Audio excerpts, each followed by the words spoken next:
السلام علیکم ورحمۃ اللہ وبرکاتہ۔ اللہم صلی علی محمد وعلی آل محمد وبارک وسلم وسلم۔ میں ہوں حافظ جہانگیر، حافظ اسلامک پوائنٹ سے۔ اللہ تعالیٰ اپنی رحمت، کرم اور برکتیں آپ پہ نازل فرمائے، آمین ثم آمین۔ آج میں یہ جو آپ کے لیے ایک وظیفہ، ایک عمل، ایک جادو ختم کرنے کا ایسا وظیفہ قرآنی آیات کا، قرآن کی صورتوں کا 30ویں پارے میں جو ہے سورہ فلق اور سورہ ناس کا ایسا عمل بتانے جا رہا ہوں۔ انشاءاللہ اللہ کی رحمت سے، اس کے کرم سے، اس کے فضل سے ایسے مسئلے جو سوتے وقت پیش آتے ہیں۔ کبھی ہوتا ہے لوگ کہتے ہیں سوتے وقت جھٹکا لگتا ہے، ایسا محسوس ہوتا ہے کوئی اس کا گلا دبا رہا ہے، یا وہ پکڑ میں ہے، جب آنکھ کھلتی ہے تو اس سے کچھ محسوس نہیں ہوتا۔ تو ایسے پتہ چلتا ہے کبھی کہ اس کے پاؤں کو کسی نے پکڑ کے ہلایا۔ اب دیکھنا ہے کہ یہ جسمانی مسئلہ ہے یا روحانی۔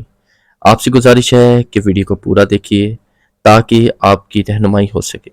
حضرت محمد مصطفیٰ صلی اللہ علیہ وسلم نے ہر قدم قدم پہ ہماری رہنمائی کی ہے، تمام مسلمانوں کو بتایا ہے کہ بستر صاف کر کے اس پہ آیت الکرسی پڑھ کے سورہ بقرہ کی آخری 2 آیات پڑھ لیا کریں۔ صبح کے اذکار بتائے ہیں وہ علیحدہ ہوتے ہیں، رات کے اذکار تھوڑے سے علیحدہ ہوتے ہیں۔ صبح کے اذکار میں یہ معاملات ہوتے ہیں کہ ان میں خود پہ پھونک نہیں مارنی ہوتی، خود کو دم نہیں کرنا ہوتا، کیونکہ رات کا ایسا عمل ہوتا ہے کہ جس میں آیت الکرسی، سورہ بقرہ کی آیات، سورۃ فلق، سورۃ ناس اپنے ہاتھوں پہ دم کر کے تو اپنے جسم پہ پھیرنے ہوتے ہیں۔ تو آپ کا یہ عمل ہے کہ آپ نے بدن پہ ہاتھ لازمی پھیرنا ہوتا ہے۔ رات کی پڑھائی کا مسئلہ یہ ہے کہ دن کی پڑھائی کے مقابلے میں رات کی جو پڑھائی ہے وہ اس لیے کرنی چاہیے، دم کرنا چاہیے، اپنے جسم پہ ہاتھ پھیرنا چاہیے، کیونکہ شیطان جو ہے سوتے ہوئے آپ پہ حملہ کرتا ہے، وہ بہت ہی طاقتور ہو جاتا ہے، کیونکہ رات کے اذکار بتائے گئے ہیں۔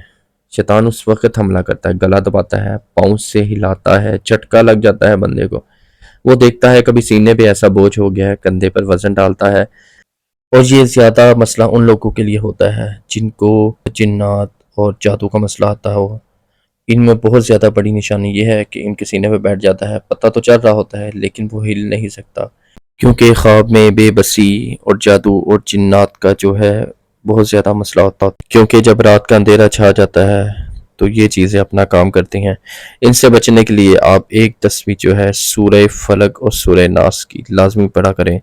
آیت الکرسی کے بعد آپ نے یہ سورہ فلق اور سورہ ناس کی ایک تسبیح کر کے پانی پہ دم کر کے پیا کریں، اور ساتھ ہی اپنے جسم پہ بھی اس کو دم لازمی کیا کریں تاکہ آپ کو یہ مسئلہ ختم ہو جائے۔ اللہ تعالیٰ آپ لوگوں کو یہ جادو جنات کے اثر سے محفوظ رکھے۔ اگر آپ کو سمجھ نہ آئی تو پلیز کمنٹس میں مجھے لازمی پوچھیے گا، میں آپ کی رہنمائی کر سکوں۔ رات کے سونے سے پہلے آپ یہ عمل لازمی کیا کریں تاکہ اللہ تعالیٰ آپ کو ہر چیز سے محفوظ رکھے، آمین ثم آمین۔ حافظ جہانگیر، حافظ اسلامک پوائنٹس۔